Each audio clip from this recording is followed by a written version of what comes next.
Hi friends, ఈరోజు నేనైతే egg fry అయితే చేద్దాం అనుకున్నాను.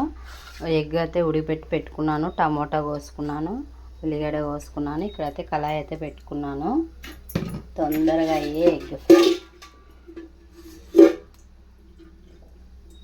ఒక స్పూన్ అయితే ఆయిల్ అయితే వేసేస్తున్నాను.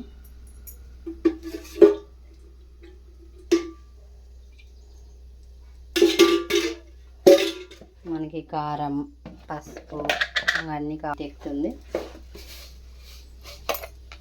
మీకు ఎగ్ ఫ్రై ఎంతమందికి ఇష్టమో కామెంట్ అయితే చేయండి.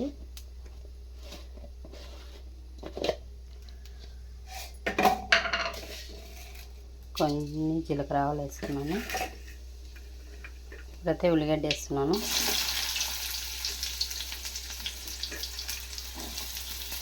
మనం ఉల్లిగడ్డలు ఎన్ని ఎక్కువ వేసుకుంటే అంత టేస్ట్ ఉంటుంది.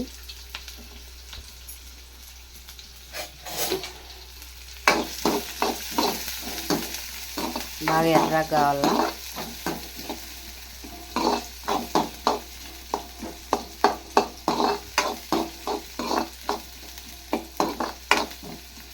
బాగా ఎర్రగా అయినాకైతే కరివేపాకు వేసి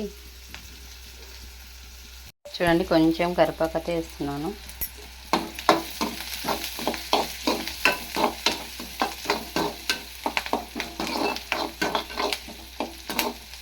ఎగ్ ఫ్రై అన్నం పప్పులోకి నంచుకుంటే సూపర్గా ఉంటుంది.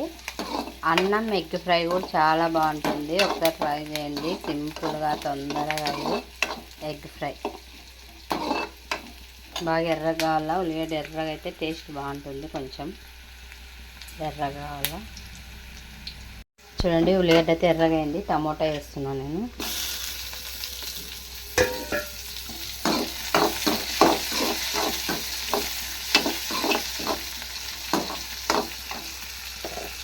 కొంచెం నైస్ ఉప్పు, పసుపు, ఒక స్పూన్ కారం.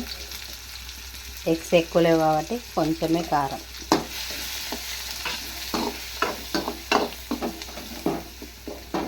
ఇది కూడా బాగా మగ్గాల. సిమ్లో పెట్టి కొంచెంసేపు మగ్గిద్దాము.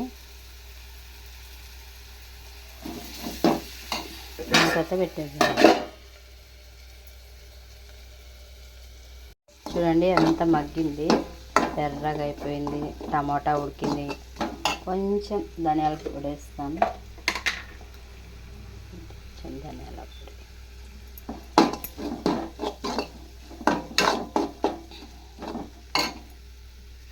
మనం కట్ చేసి పెట్టుకున్న ఎగ్స్ అయితే వేసేసాము.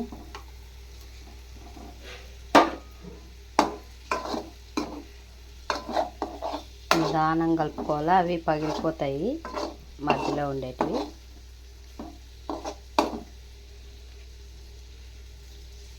సింపుల్గా తొందరగా అయ్యి ఎగ్ ఫ్రై.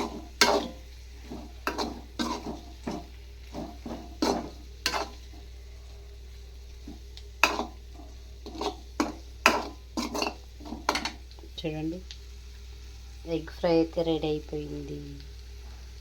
చపాతీలకు కానీ అన్నం పప్పులకు సూపర్గా ఉంటుంది. చూడండి, 10 నిమిషాలు మగ్గిచ్చేసాను. ఎగ్ ఫ్రై అయితే రెడీ అవుతుంది. దీంట్లోకి చపాతీ అయితే సూపర్గా ఉంటుంది. నేనైతే చపాతీ అయితే చేస్తాను. ఎగ్ ఫ్రై చపాతీ మా ఇంట్లో అది. స్టవ్ అయితే ఆఫ్ చేస్తాను. మూత అయితే పెట్టాను. చపాతీలు అయితే చేసేసాను.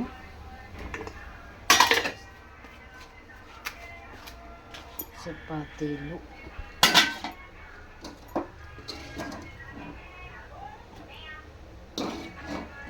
Egg fry.